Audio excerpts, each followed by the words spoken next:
So we're solving equations. We can find exact answers from special angles or inverse trig functions. So sine of theta equals 1/2. 1/2 sounds familiar to me. So I'm thinking about the first quadrant of the unit circle and my special angles of 0, pi/6, pi/4, pi/3, pi/2. On the unit circle, the sine is a y value. And so y values here are y equals 1/2, y equals the square root of 2/2, y equals the square root of 3/2. Oops, that didn't come out very nice. 3/2, y equals 1, y equals 0. 1/2 is one of those y values that leads to the special angle pi/6. So I can say one solution for this based on just knowing that is theta equals pi/6. Okay, so if I'm familiar with the unit circle and I recognize some part of that, then I can get an answer. Now, if we continued the unit circle coming around, that particular y value happens again over here at pi/6 above the negative x-axis. So pi minus pi/6 would be another answer here. Right? Everyone with me that this reference angle there is the same as that reference angle there? So if I start at pi and take away pi/6, that's going to give me 5 pi/6s. That should be another answer here. I could go around negatively for either one of those. So I could come around this way to get to that instead of going that way. All right, so the blue way is that angle. Let's see, how many pi/6s would this negative red angle be? Pi plus pi/6. It would be pi plus pi/6, but negative. So negative pi minus pi/6, technically. So another one would be negative pi going negatively, and then keep going by pi/6. So that would be negative 7 pi/6. Right? And we can keep generating answers all day. So often with these problems, they're going to give you a range. Find angles within negative pi/2 to pi/2, or 0 to pi, or 0 to 2 pi. And you just find them in that region. Sometimes, though, it says find all possible answers. So if I think about it that way, then I'm going to go over to Desmos and then come back to the unit circle.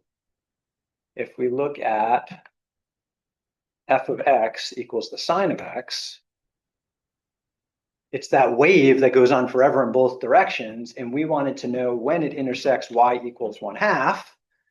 A whole lot of times, right? We just found some of those points. Desmos, because their special angle says, hey, I'm going to give you those exactly. But if we happen to pick a y value that doesn't relate to a special angle, it probably won't give us perfect answers. Like, let's suppose I went with y equals negative 0.1. There's going to be a lot of intersections down there, and Desmos probably isn't going to be able to name them exactly. So Desmos can easily give us answers. How do we get them otherwise? So what I usually do is, for simple trigonometric equations that we solve, simple meaning one trig function equals a number, we can at least get 2 solutions within 1 revolution on the circle. Okay, so I would say my 2 basic solutions are the one that comes from the first quadrant, and in this case, the one that comes from the second quadrant. And then all the other ones are just 2 pi away from those. So I could forget about that for a minute. Oops, I didn't mean to erase. I meant to just cross it out. There you go. So I'm going to forget about that for a minute. So I could generate all possible thetas by saying theta is equal to pi/6 plus any 2 pi added to that. And then I'm going to multiply by n on the 2 pi. So that could be no 2 pi's, 0 2 pi's, or 1 2 pi, 2 2 pi's, 3 2 pi's, or I could do n could be negative going the other way. So usually when I do that, I say n is an integer.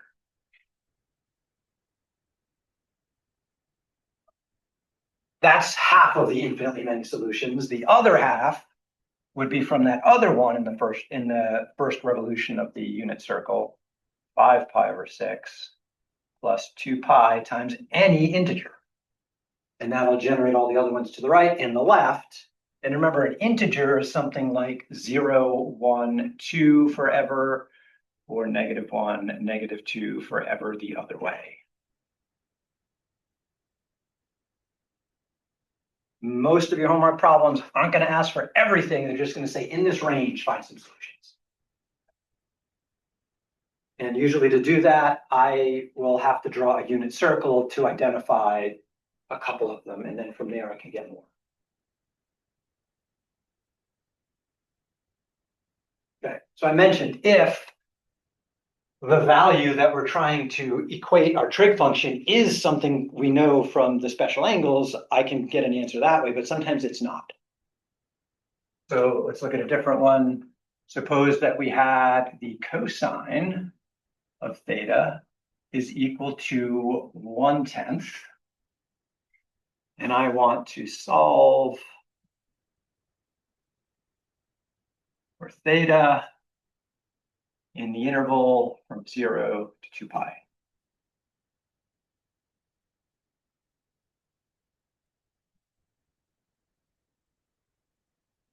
So first, 1/10 is not a number related to any special angle that I know of so far. So the best I can do it this way is use an inverse trig function to solve this. If the cosine of theta is 1/10, then theta is equal to the cosine inverse of 1/10. Or you could use arc cosine, which I'll do sometimes. The next thing I want to do is I want to, on the unit circle, identify that value to see if there's any others. So draw a unit circle. On the unit circle, what does cosine represent? An x value. So I'm just going to remind myself I'm looking for an x value of 1/10. So x equals 1/10. Let's say it's about right there. That would be this point up here or that point down there. So either my theta is this one right here. If I stay from 0 to 2 pi, then to reference this other solution down there, I would say that is theta, not the negative version of it. Which of these is the arc cosine or the inverse cosine going to tell me? Is it going to be theta or is it going to be, let's call this one alpha? It's going to be theta. Why? So it only does the positive. Yeah, it only does the top part of the unit circle. So inverse cosine only knows about angles from 0 to pi. So it's going to give me that one. So that is definitely the theta I have. How do I relate that to my alpha here? Well, one way to do it is to say the reference angle for alpha is going to be this right here. And that angle right there, I could call negative theta. So that means alpha is going to have to be 2 pi minus the theta I found. The theta I found could also be called the inverse cosine of 1/10. So if somebody says, give me exact answers to this, here is one exact answer. Once I plug it into my calculator, it's approximation. Here's the other exact answer in that interval. Once I plug it into my calculator, it's no longer exact. It's approximate. So usually when we don't have a special angle value in the equation, the system will allow us to type decimal values for those.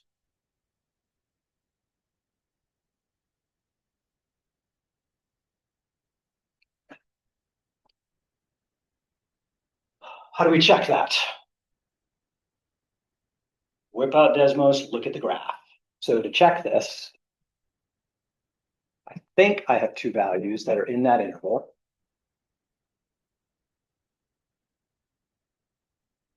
I want the cosine, and instead of 1/2, I want 1/10. I think one of the answers is the arc cosine of 1/10.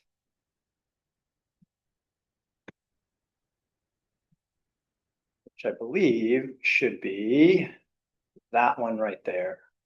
So 1.47063 is where Desmos says the horizontal line intersects my cosine function. It's also the arc cosine of 1/10. The other one should be 2 pi minus, this time I'll use the inverse cosine, which is the same as the one above, just typed differently. Should be 4.8-ish. So that should be this one out here. So Desmos agrees that this expression is about where they intersect decimal wise. So I would do both things. So on a piece of paper, solve for theta using an inverse function, identify that angle on the unit circle. If you're asked to see if there's others in a certain range, then consider that range and reflect as you need to find it. So we're just going to practice doing that.